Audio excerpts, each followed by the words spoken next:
I made a video the other day asking people when was the moment that they came to the conclusion Donald Trump is racist. A lot of people said the Central Park Five. We'll talk about that in another video. For me personally, it was the very fine people on both sides thing. But you also had people that were very fine people on both sides. I remember seeing that clip and feeling like, wow, maybe he is racist. And I just happened to come across this video on YouTube. It basically said that the clip was edited and that I should go back and watch the entire clip. So I watched the entire thing. It got to that point where he says very fine people on both sides. And I'm like, see, that's exactly, I knew he said that. There's no point in me even continuing to watch this. And then it goes on and it gets to the part where he's like. And I'm not talking about the neo-Nazis and the white nationalists because they should be condemned totally. So he said he wasn't talking about the neo-Nazis and white supremacists. Why would they show me part of the story and make me feel like this? Even in the presidential debate against Joe Biden, he brought up the very fine people thing. He said, I think they're fine people on both sides. What American president would ever say Nazis coming out of fields, carrying torches, singing the same anti-Semitic bile, carrying swastikas were fine people? Kamala Harris just brought it up on the recent debate. Let's remember Charlottesville, where there was a mob of people carrying tiki torches, spewing anti-Semitic hate. And what did the president then at the time say? There were fine people on each side. People are still saying it even though it's been debunked. Snopes just added this shit in 2024 that was a lie. He supposedly said in 2017. He dropped out of a presidential race because white supremacists joined his same party. I'm not going to be running. The party is, as you know, self-destructing. When you say the party is self-destructing, what do you see as the biggest problem with the Reform Party right now? Well, you've got David Duke just joined. A bigot, a racist, a problem. I mean, this is not exactly the people you want in your party. Then you find that clip of him with Jesse Jackson. Beyond that, in terms of reaching out and being inclusive, he's done that too.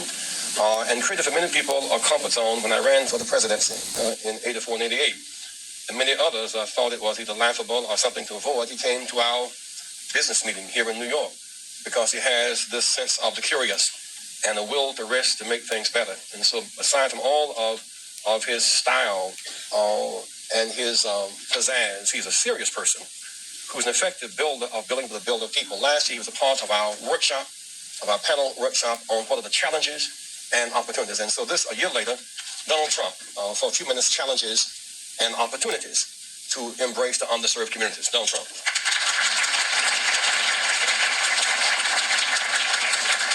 Well, it is an honor to be here. You see the clip with him on The View and him and Whoopi Goldberg, she's saying that they're friends. I don't think I'm going to get Whoopi's vote. If you did, let me just ask, if you did beat... And she likes me. She even put me in a movie. She put me in a movies, right? Yeah.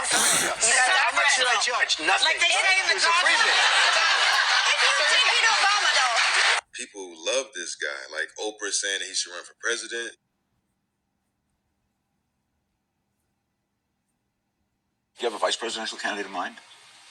Well, I really haven't gotten quite there yet. It's just Oprah. I love Oprah. Oprah would always be my first choice. Oprah. Your competitor, right? Oprah's competitor. You know what? No I'll tell you, she's really a great woman, though. She is a terrific woman. She's somebody that's very special.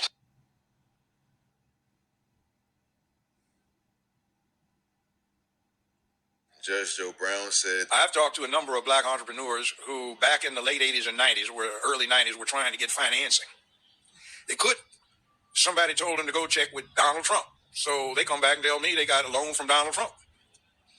He gave them a term loan, show up with the interest and the principal, one check. But they had to go see him personally.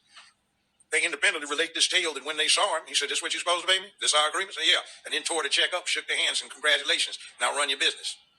And this was when? This was back in the 90s. Waka Flocka talks about how he showed him how to increase his wealth. Get a C Corp to run an LLC. If you want to make it even deeper, go get a trust fund to run a corp that runs the LLC. You want to get even deeper, own two trust funds for your business and your personal to run that trust that runs all the business.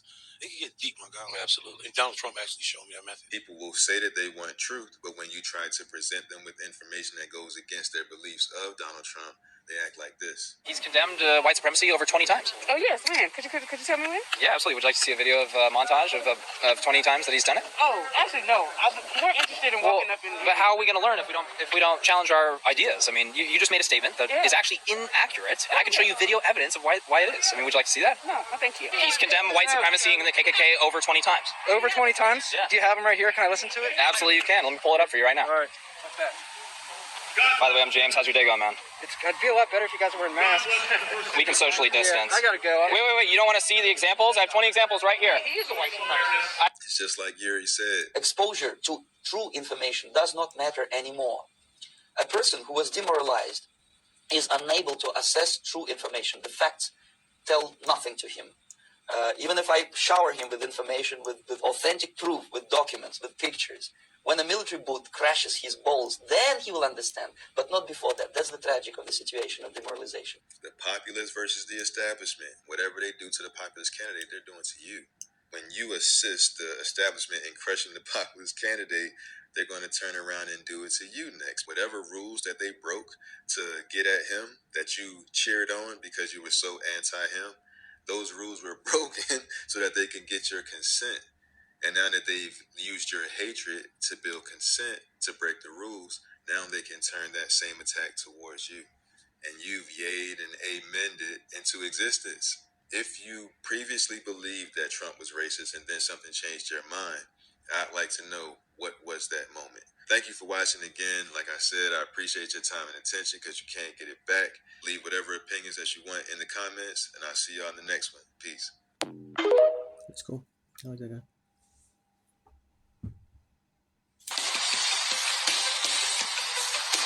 Side by tears.